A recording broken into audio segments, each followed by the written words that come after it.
வாங்க சொந்த ஊர்ல போயிட்டு ஸ்பெஷலான ஒரு ஐட்டத்தை பத்தி பார்ப்போம்.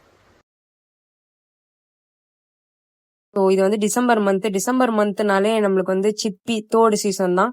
ஸோ அதை சாப்பிடாம இருக்க முடியுமா அப்படின்னு சொல்லிட்டு எங்க அத்தை வந்து சிப்பி வாங்கிட்டாங்க. ஸோ சிப்பி வந்து 100 பீஸ் வந்து 1800 கொடுத்து வாங்கணும். அவங்க வந்து என்ன சொன்னாங்கன்னா, இதை பச்சையா சாப்பிடலாம் நல்லா இருக்கும் அப்படின்னு. நான் இது வரைக்கும் ட்ரை பண்ணதே கிடையாது. எங்க அத்தை சாப்பிட்டதை பத்தி எனக்கும் டெம்ட் ஆயிடுச்சு. ஸோ அவங்க சிப்பி விற்கிறவங்க என்ன சொன்னாங்க அப்படின்னா, கண்ணுக்கு நல்லது பச்சையா சாப்பிட்டா அப்படின்னாங்க.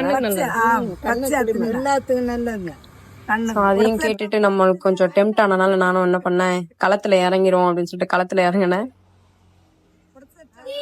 ஸோ எப்படி நான் சிப்பி சாப்பிட்றேன் அப்படின்றது பாருங்க.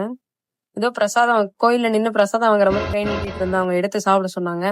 நம்மளும் எடுத்து சாப்பிட்டு பார்த்துட்டு நாக்குல எச்சி ஊர்னதுக்கு தரமான ஒரு டேஸ்ட். நம்ம எல்லாம் சமைச்சு சாப்பிட்டு அவ்வளோ டேஸ்ட் அப்படி இப்படின்னு சொல்லுவோம். இதை பச்சையா சாப்பிடும் போதே அவ்வளோ ஒரு ருசியா இருந்தது. யாரெல்லாம் ட்ரை பண்ணிருக்கீங்க அப்படின்னு சொல்லிட்டு கமெண்ட் செக்ஷன்ல கமெண்ட் பண்ணுங்க. யாருக்கெல்லாம் ட்ரை பண்ணணும்னு ஆசையா இருக்கோ கமெண்ட் பண்ணுங்க. Thank you, bye bye.